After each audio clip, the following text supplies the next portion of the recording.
Can you tell us a bit about the importance of building teams and the process of forming a team, how it kind of works and how one should go about it and what you should expect? Is it just going to be great from the get-go, or how does it work?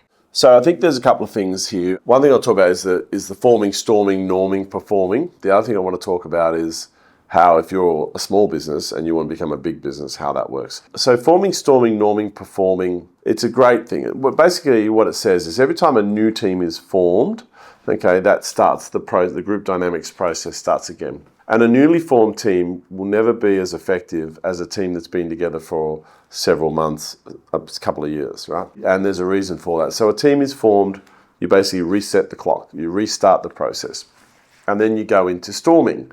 And storming is the conflict. And this is where people aren't quite sure exactly whose job is what. They aren't quite sure what's expected of them. And there's a lot of argy-bargy pushing each other around. A lot of people getting frustrated. Whose job is this? Why was this not done? Etc., etc. And the team leader, a good leader, will navigate the storming process as fast as possible and be very mindful of that. So if you are put in charge of a team, your appointment puts that team into the storming phase straight away as well, because people are trying to work you out. Once you work all that out, all that conflict will resolve, and people will work out what their place is in the team, what's expected of them, whose job is to do what, and then you go into norming. And norming is where basically you would just achieve average results. Everyone's kind of just doing their thing. They're still new to it, but they know what their thing is within the role, within the team, and away they go. And then once they've done that task or their tasks for a little while, then they'll start getting very good at it. They'll start doing it quickly. It's a bit like, think about anything that you're really good at. You start off slow and then you get better and better at it. Think about your first time you drove a car. You were very unsure of yourself. You're jolting the steering wheel. Now you do it without even thinking. So that's the movement from norming to performing, right? So forming, storming, norming, performing. And every time you break a team up and make a change in a team, you set the clock back. So when you're having expectations of teams, you need to keep that in mind and should always be hesitant about breaking a team up, particularly in a commercial environment where results matter.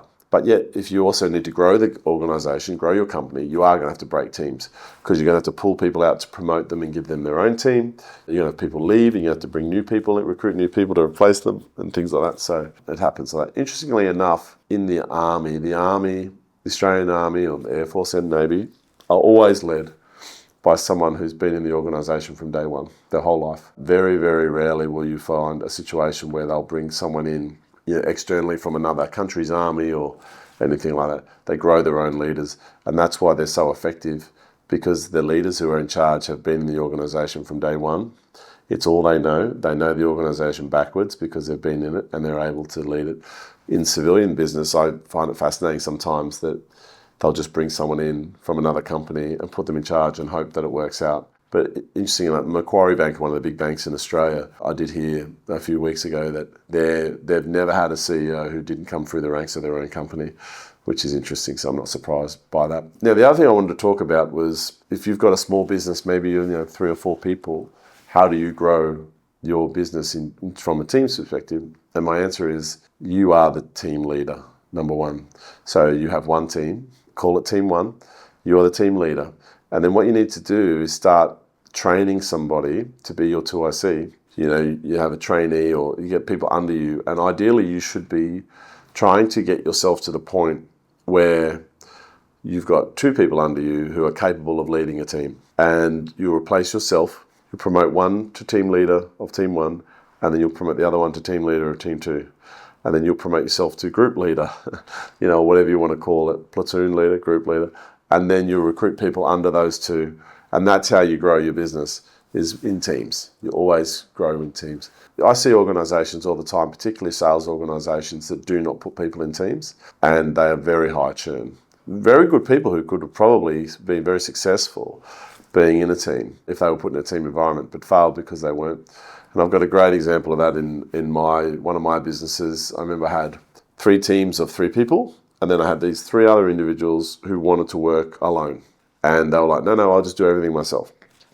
In a 6-month period, the 3 teams of 3 sold heaps. and did extremely well, every month consistently well, and retention was high, and the 3 individuals all failed. So the power of teams is not to be underestimated, and if you want your business to be a success, employ teams, put people into teams. Yeah.